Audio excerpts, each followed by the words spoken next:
ஆசியாவின் ஜோதி மெசியா இயேசு கிறிஸ்துவின் நாமத்தினாலே உங்கள் யாவருக்கும் வாழ்த்துதலும் சமாதானம் உண்டாவதாக. மற்றும் ஒரு இனிய நன்னாளிலே ஓய்வு நாளின் பள்ளி பாடங்கள் நிகழ்ச்சியின் சார்பாக உங்கள் அனைவரையும் சந்திப்பதிலே மிகுந்த மகிழ்ச்சி அடைகிறோம். வாங்க நிகழ்ச்சிக்குள்ளே கடந்து போகலாம். இதனால் விசேஷமாய் போதகர் கெர்ஷோம், போதகர் சார்ல்ஸ் இருப்பது குறித்து மிகுந்த மகிழ்ச்சி. உங்கள் இருவரையும் நிகழ்ச்சிக்குள்ளாய் வரவேற்றுக் கொள்கிறேன். அருமையான ஓய்நாள் பள்ளி பாடத்தை படிக்கிறோம். பாஸ்டர் கெர்ஷோம் துவக்கி வைங்க. கர்த்தருடைய பிரதான கிருபையினாலே இந்த 2025ஆம் ஆண்டின் 4ஆம் காலாண்டு பாடங்களை நாம் படித்து வருகிறோம். 13வது பாடத்தை படிக்க இருக்கிறோம். இந்த காலாண்டு முழுவதுமாக யோசுவாவிலிருந்து விசுவாச பாடங்கள் என்ற தலைப்பில் நல்ல பாடங்களை படித்தோம். இந்த கடைசி பாடத்தின் தலைப்பானது இன்று தெரிந்து கொள்ளுங்கள் என்ற தலைப்பிலே நாம் படிக்க இருக்கிறோம். மனப்பாட வசனம் யோசுவா 24ஆம் அதிகாரம் 15ஆம் வசனம். கர்த்தரை சேவிக்கிறது உங்கள் பார்வைக்கு ஆகாததாய் கண்டால் பின்ன யாரை சேவிப்பீர்கள் என்று இன்று தெரிந்து கொள்ளுங்கள். நதிக்கு அப்புறத்தில் உங்கள் பிதாக்கள் சேவித்த தேவர்களை சேவிப்பீர்களோ? நீங்கள் வாசம் பண்ணுகிற தேசத்து குடிகளாகிய எமோரியரின் தேவர்களை சேவிப்பீர்களோ? நானும் என் வீட்டாருமோ வென்றால் கர்த்தரையே சேவிப்போம் என்றான். அருமையான ஒரு பாட்டு கூட இருக்குது, நானும் என் வீட்டாருமோ என்றால் கர்த்தரையே சேவிப்போம். அருமையான பாடம். இந்த பாடத்துக்குள்ளே நம்ம கடந்து போவதற்கு முன்பாக பாஸ்டர் சார்ல்ஸ் இதற்கான ஒரு அறிமுகம். இந்த அறிமுகத்தில் நமக்கு ஏறக்குறைய ஒரு 7 மிக முக்கியமான கருத்துக்கள் கொடுக்கப்பட்டிருக்கிறது. அதை நம்ம சிம்பிளாக அறிந்து கொள்ள வேண்டும். ஏன் அப்படின்னா, இஸ்ரவேல் ஜனங்களோடு ஆண்டவர் செய்த அந்த உடன்படிக்கையின் விசேஷித்தத்தை மீண்டுமாக யோசுவா என்ன பண்ணுறாருன்னா நினைப்பூட்டுகிறார். ஏன் அப்படின்னா, இந்த உடன்படிக்கையை நீங்கள் சரியாக புரிஞ்சுக்கிட்டா தான் மேன்மை அடைய முடியும். அதில் ஃபஸ்ட்டு அவங்களுக்கு விளக்கி சொல்கிறது என்ன அப்படின்னா, நீங்கள் விசேஷித்தவர்கள். அதாவது அவங்களுடைய ஐடென்டிட்டியை பற்றி பேசுகிறார். மற்ற உலகத்தில் இருக்கிற மற்ற ஜனத்தாரை காட்டிலும் தேவன் உங்களை பிரித்தெடுத்திருக்கிறார் என்பதை நீங்கள் நினைவிலே கொள்ள வேண்டும். 2வது, தேவனுக்கும் உங்களுக்கும் இருக்கிற உறவு ரொம்ப முக்கியமானது. இந்த உறவு உங்களுக்குள்ளாக பலப்பட வேண்டும், வளர்ச்சி அடைய வேண்டும் என்கின்றதை மையமாக வைக்கிறார். 3வது, நீங்கள் பார்த்தீங்கன்னா, ஆண்டவர்கிட்டேருந்து இகபர நன்மைகளை பெறும்பொழுது நன்றி உணர்வோடு ஆண்டவருக்கு என்ன பண்ணணும்? ஸ்தோத்திரம் சொல்லணும். இதை தான் கிராட்டிடியூட் என்று நாம் சொல்லுகிறோம். தேவனுக்கு எப்பொழுதும் நன்றி அறிதல் உள்ள பிள்ளைகளாக அவர்கள் இருக்க வேண்டும் என்பதை நினைப்பூட்டுகிறார். கீழ்ப்படியும் பொழுது ஆசீர்வாதம் அவர்கள் மேல் வரும். கீழ்ப்படியாமல் போகும்பொழுது சாபம் அவர்களை பின்தொடரும். ஏன்னா இந்த 24th சாப்டரில் ஒரு வார்னிங் மெசேஜ் வச்சுருக்கார். நீங்கள் உண்மையாக இல்லை அப்படின்னா இந்த தேசத்திலேருந்து நீங்கள் என்ன ஆகிடுவீங்க? அறுப்புண்டு போயிடுவீங்க. கவனமாக இருங்க, ஜாக்கிரதையாக இருங்க என்று சொல்லுகிறார். அடுத்து 5வது மிக முக்கியமான விஷயம் என்ன அப்படின்னா, ஆசீர்வதிக்கப்பட்டவர்களாக இருக்கும் பொழுது மற்றவர்கள் உங்களை பார்க்கும் பொழுது உலகத்திற்கு நீங்கள் எப்படி இருப்பீங்க? சாட்சிகளாய் இருப்பீர்கள். இது 5. 6வது பார்த்தீங்கன்னா, இவங்களுக்கு உங்களுடைய எதிர்காலம் எப்படி இருக்கும்? கண்டிஷனல் பேசிஸ் சொல்கிறார். நீங்கள் கீழ்ப்படிஞ்சிருந்தால் இங்கே இருப்பீங்க, சமாதானமாக இருப்பீங்க. நீங்கள் கீழ்ப்படியாமல் அருவறுப்புகளை எல்லாம் செஞ்சீங்கன்னா இந்த தேசம் உங்களை என்ன பண்ணிடும்? கக்கி போடும் என்று சொல்கிறார். இது காஷன் அவங்களுக்கு. 7வது, ராட்டிஃபிகேஷன் ஆஃப் த கவனன்ட். மீண்டுமாக இந்த உடன்படிக்கை இவைகள் எல்லாத்தையும் நீங்கள் உணர்ந்து என்ன பண்ணுங்கள்? தேவனுக்கு உங்களை ஒப்பு கொடுங்க என்று சொல்லுகிறதை அறிமுகத்திலே அழகாக நமக்கு கொடுத்துருக்குறாங்க. பாடம் 13 நிறைவான பாடம். பாஸ்டர் கெர்ஷோம், உங்களுக்கான முதல் கேள்வி. யோசுவா 24ஆம் அதிகாரத்தில் 2-13 வசனங்களை வாசிக்கும் பொழுது கர்த்தர் இஸ்ரவேலுக்கு கொடுக்கிற செய்தியில் இருக்கிற உந்து சக்தி என்ன? இது ஒரு முக்கியமான பகுதியாக பார்க்கப்படுகிறது. என்னென்று சொன்னால், இந்த அதிகாரம் துவக்கத்தில் நம்ம படித்தோம் அப்படின்னா, எந்த இடத்துல கூடுறாங்க அப்படின்னு பார்க்கும் பொழுது சீகேமிலே கூடி வர பண்ணி, இந்த இடம் நம்ம ஆராய்ஞ்சு படித்தோம் அப்படின்னா, இந்த இடத்துல தான் முதலாக ஆண்டவர் ஆபிரகாமுக்கு தரிசனமாகி ஆதியாகமம் 12:7 வாக்குத்தத்த தேசத்தை குறித்து முதல் முறையாக வாக்கு கொடுக்கிறார். இப்போ அதே இடத்துல இவங்க என்ன செய்கிறாங்க? கூடி அங்கே உடன்படிக்கையை புதுப்பித்து கொள்கிறார்கள். அப்போது யோசுவா அங்கே 2ஆம் வசனத்திலிருந்து தொடங்கி 13 வசனம் வரையிலும் இஸ்ரவேலின் அந்த ஆபிரகாமை தொடங்கி வந்த தேவன் வழிநடத்தி வந்த விதத்தை அவர்களுக்கு எடுத்து உரைப்பதை இங்கே நம்ம பார்க்க முடியும். இதில் முக்கியமான கருப்பொருள் என்ன அப்படின்னா, தேவன் என்று தான் சொல்ல வேண்டும். மைய கருத்து ஆண்டவராகிய தேவன். அங்கே நான் ஆபிரகாமை அழைத்தேன், நான் ஈசாக்கை கொடுத்தேன், மோசே ஆரோனை அனுப்பினேன், நான் புறப்பட பண்ணினேன், நான் அவர்களை வாதித்தேன், நான் தப்புவித்தேன். அப்போ இந்த நான் யாரை குறிக்கிறது என்று சொன்னால் ஆண்டவராகிய தேவன்.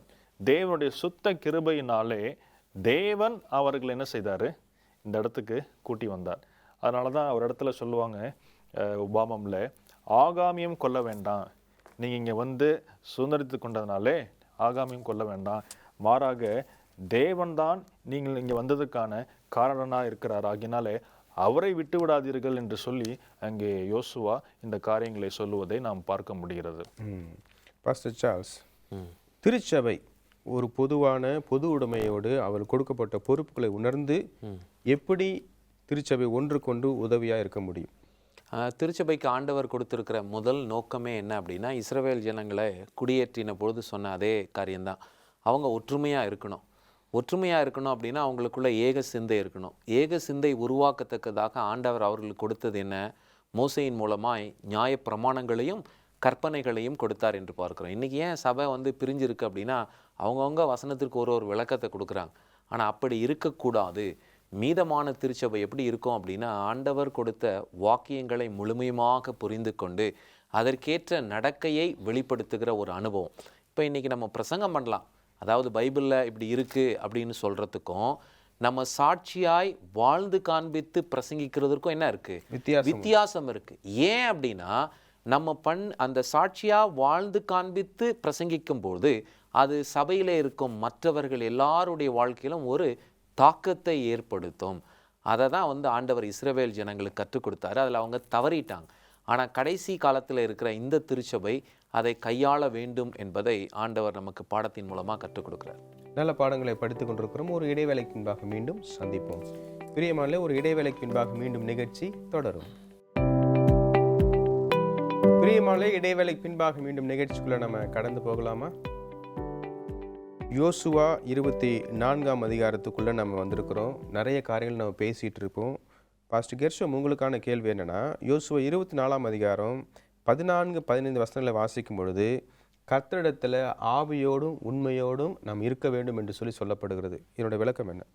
நம்ம தொடர்ச்சியாக அதை படிச்சுட்ருக்கோம். 24ஆம் அதிகாரத்தில் தேவன் எப்படி அவர்களை வழிநடத்தி வந்தார். இங்கே முக்கியமாக நம்ம பார்க்கும் பொழுது யோசுவா அவர்களுக்கு ஒரு தெரிந்து கொள்ளுகிற ஒரு காரியத்தை கொடுக்குறார்.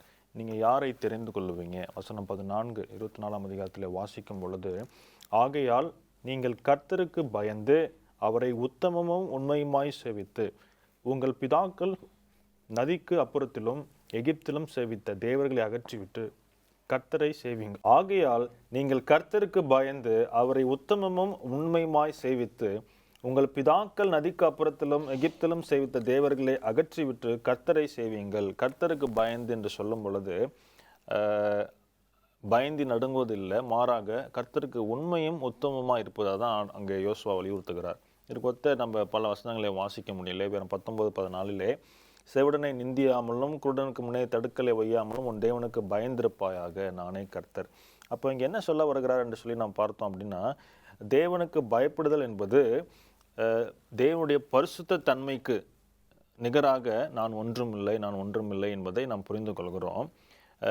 நம்முடைய தாழ்மையான குணத்திலே தேவனுக்கு நம்ம பிரியமாய் அவருடைய சட்டத்திட்டங்களுக்கு நாம் கீழ்ப்படிந்து நடப்பதிலே நாம் உறுதியாக இருக்க வேண்டும்.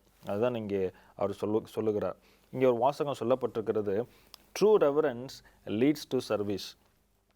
தேவனுக்கு பயபக்தியோடு நான் இருக்கும் பொழுது அவருக்கு நான் உண்மை உத்தமமாக ஊழியம் செய்வேன். இதை சொல்லிட்டு அவர் சொல்கிறாரு கடைசியாக வசனம் 15 பிரசித்தி பெற்ற அந்த வசனம், கர்த்தரை நானும் வீட்டார் என்ன செய்வோம்? கர்த்தரை சேவிப்போம், நீங்கள் யாரை சேவிப்பீர்கள் என்று சொல்லி அவர்களுக்கு ஒரு கேள்வி அங்கே எழுப்புவதை நாம் பார்க்க முடிகிறது. கர்த்தரை சேவிப்பதனுடைய முக்கியத்துவம் என்ன? அப்படி சேவிக்க முயற்சி பண்ணும் பொழுது நம்மை திசை திருப்புகிற காரியங்கள் என்னென்ன? நம்மை திசை திருப்புகிற காரியம் வந்து உலகம் என்று சொல்ல வேண்டும். அதே நேரத்தில் நம்முடைய மாம்சத்தோடும் போராட்டம் இருக்கிறது என்று பார்க்குறோம். இந்த லெசனில் கடைசி பகுதியில் என்ன கொடுத்துருக்குறாங்கன்னா, இஸ்ரவேல் ஜனங்களை வந்து யோசுவா வந்து எச்சரிக்கிறார். அந்த எச்சரிப்பு என்ன அப்படின்னு நீங்கள் கவனிச்சிங்கன்னா, நம்முடைய தேவன் உண்மையானவர்.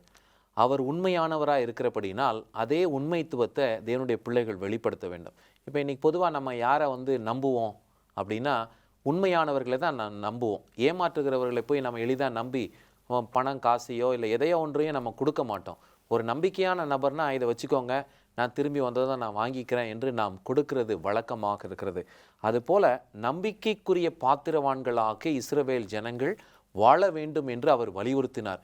இன்றைக்கும் நம்மளுடைய அதாவது கடைசி கால திருச்சபையாகிய நம்மையும் நம்பிக்கைக்குரிய பாத்திரங்களாக நாம் வாழ வேண்டும் என்கின்றதை அவர் வலியுறுத்துகிறார். ஏன் அப்படின்னா தேவன் அவருடைய மகத்துவம் மேன்மை உள்ளது.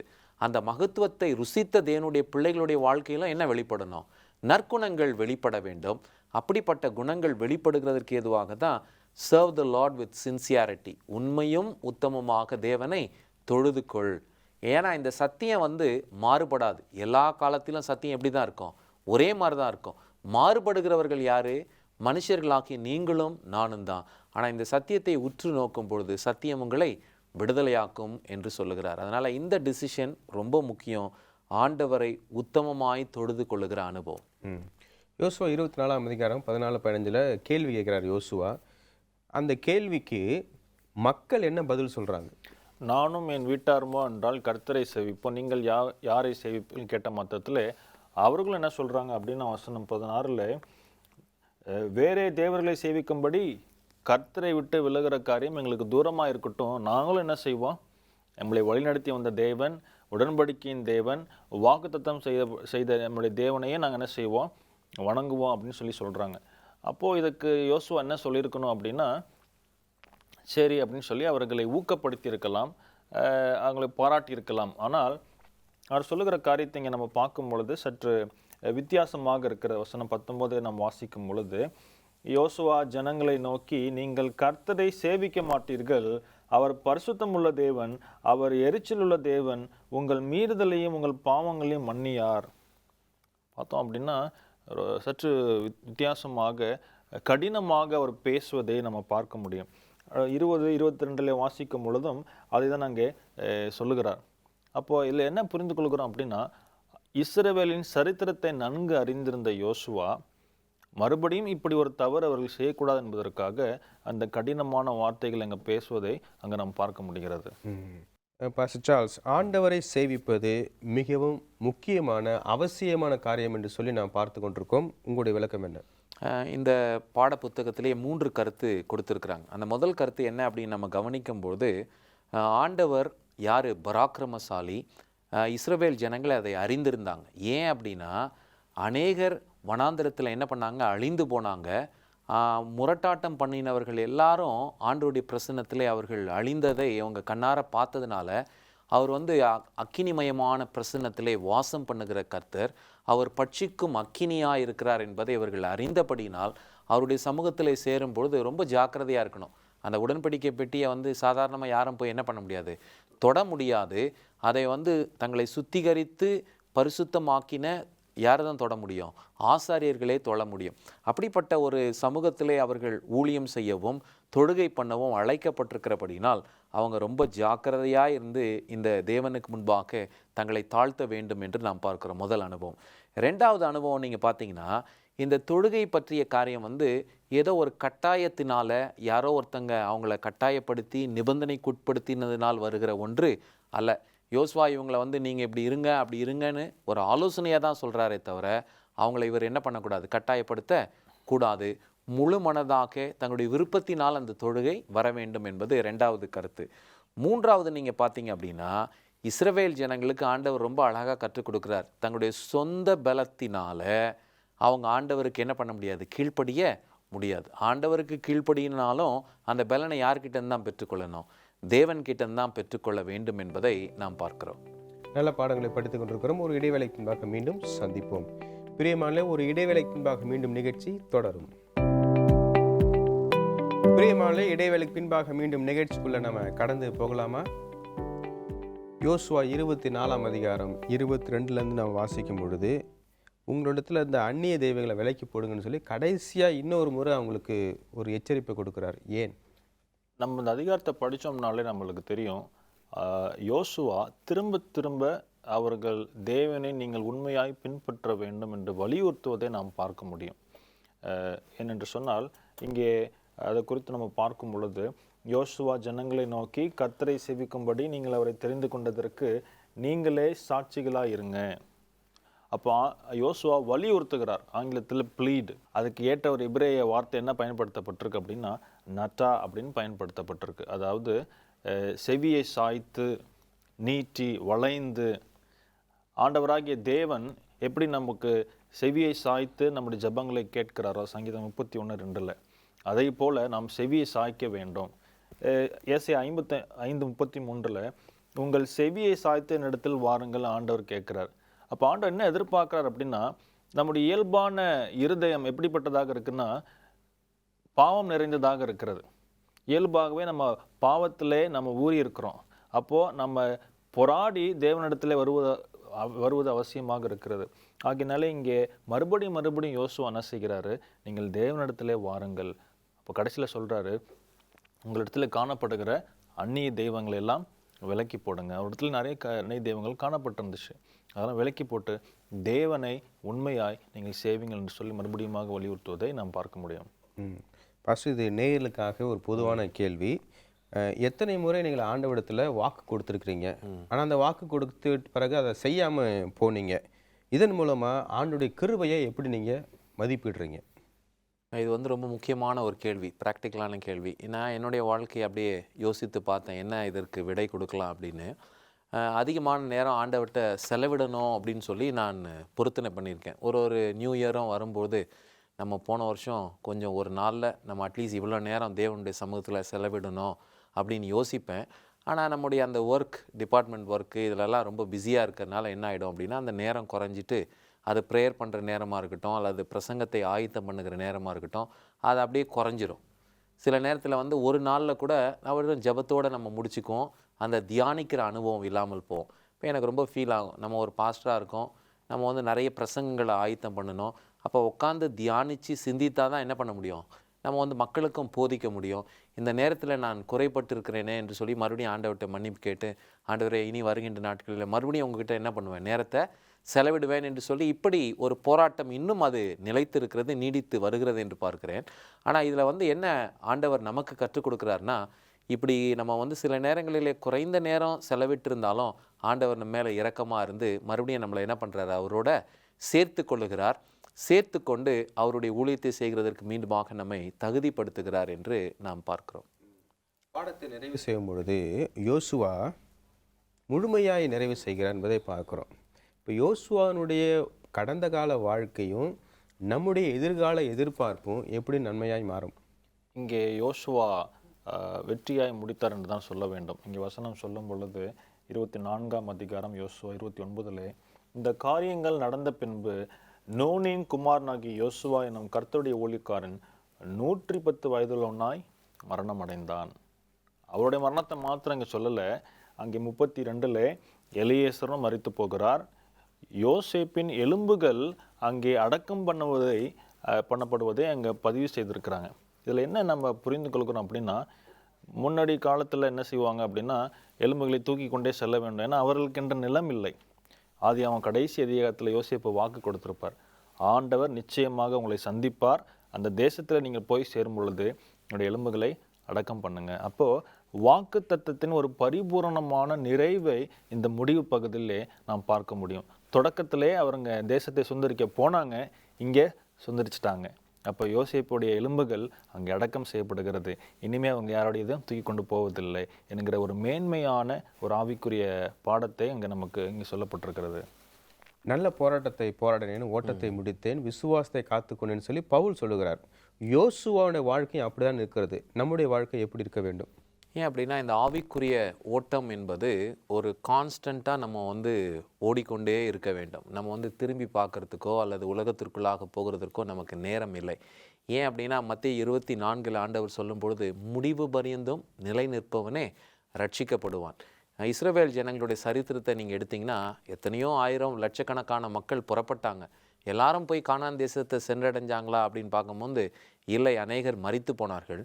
ஆனால் இந்த யோசுவா, நுண்ணின் குமாரன் ஆகிய யோசுவா, இந்த காலாண்டில் பாடத்தை இவரை குறித்து துவங்கும்பொழுது அப்படி தான் துவங்கணும். இவரை ஏன் ஆண்டவர் தெரிந்து கொண்டார்னா, மோசே ஒருவேளை ஊழியத்தை செய்கிறதற்காக அவர் வந்து வெளியில் புறப்பட்டு போனாலும் இவர் தேவனுடைய ஆலயத்தை விட்டு பிரியாமல் தேவனுடைய சமூகத்திலேயே இருந்தார் என்று சொல்லி நாம் வாசித்தோம். அப்படிப்பட்ட ஒரு தேவ மனுஷன் இதோ நிச்சயமாகவே ஒரு நல்ல போராட்டத்தை போராடினார். ஏன் அப்படின்னா, இதோ முரட்டாட்டமான ஜனங்களையும் பார்த்தாரு, மருள விழுந்த ஜனங்களையும் பார்த்தார். இன்றைக்கி திருச்சபையில் இவங்க இந்த 2 சாராரம் உண்டு. அதில் வந்து முரட்டாட்டமாக இருக்கிறவங்க வந்து ஒரு வேளை நம்ம இழுக்கலைனாலும் மருள விழுந்தவர்கள் எளிதாக என்ன பண்ண முடியும், நம்ம இழுக்க முடியும்.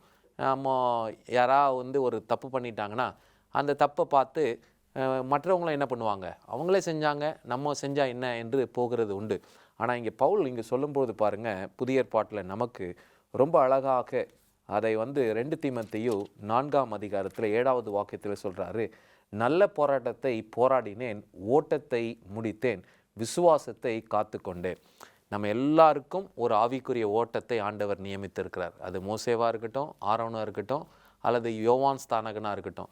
அப்போஸ்தலர் நடவடிக்கையில் வாசிக்கும் பொழுது யோவான் ஸ்தானகன் தன் ஓட்டத்தை முடித்தான் என்று, அப்படின்னா இட்ஸ் என்னது, ஓடுகிற ஒரு அனுபவம், இங்கே நின்று இல்லை நடக்கிற அனுபவம் அல்ல, ஓட்டம் என்று சொல்லுகிறார். விரைந்து ஓடுகிறோம், வேகமாக ஓட வேண்டும். இந்த ஓட்டத்திலே ஆண்டவர் நமக்கு வெற்றியை கொடுப்பேன் என்று அழைத்திருக்கிறார். இது நல்ல போராட்டம். இந்த நல்ல போராட்டத்திலே நாம் தீமையை அனுபவிக்க வேண்டும். தீமையை அனுபவிக்கும் பொழுது பொறுமை நமக்குள்ளாக இருக்க வேண்டும். இப்படி அநேக காரியங்களை பவுல் அனுபவித்து இதை சாட்சியாக அறிவித்தார் என்று பார்க்கிறோம். அதில் கிறிஸ்துவை எப்போ இவர் ஏற்றுக்கொண்டாரோ அப்பத்துலேருந்து இவருக்கு பயங்கரமான போராட்டம். இதுக்கு முன்னாடி இவர் சபையை துன்பப்படுத்திட்டு இருந்தார். ஆனால் சபை நிமித்தமான துன்பம் இவர் மேல் வந்தது. அதே காரியம் நமக்கும் நியமிக்கப்பட்டிருக்கிறது என்பதை நாம் புரிந்து கொள்ள வேண்டும். அருமையான ஒரு பாடம். இந்த பாடத்தை இந்த நிகழ்ச்சியின் மூலமாய் கலந்து கொண்டு நிகழ்ச்சியின் மூலமாய் நடத்தி கொடுத்ததுக்காக உங்கள் இருவருக்கும் நிகழ்ச்சியின் சார்பாக நன்றியை தெரிவித்துக் கொள்கிறேன். பிரியமானவர்களே, தேவன் உங்கள் அனைவரையும் ஆசீர்வதிப்பாராக. இந்த நிகழ்ச்சிக்காக உழைத்து ஒத்துழைத்து உதவி கொண்டிருக்கிற ஒவ்வொரு உள்ளங்களுக்காக நாங்கள் ஜெபித்து கொண்டிருக்கிறோம். கர்த்தர் உங்களை ஆசீர்வதிப்பாராக. இன்னொரு சந்தர்ப்பத்தில் கர்த்தர் கிருபையினால் புது வருஷத்தில் உங்களை சந்திக்க போகிறோம். இந்த நிகழ்ச்சியை நிறைய பேருக்கு அறிமுகப்படுத்துங்க. ஓய்வு நாள் பள்ளி பாடத்தை நீங்கள் குடும்பமாக உங்களுடைய குடும்ப ஜெபத்திலையும் நீங்கள் படியுங்க, திருச்சபையும் நடத்துங்க. தேவன் உங்களையும் எங்களையும் ஆசீர்வதிப்பாராக. நன்றி, வணக்கம்.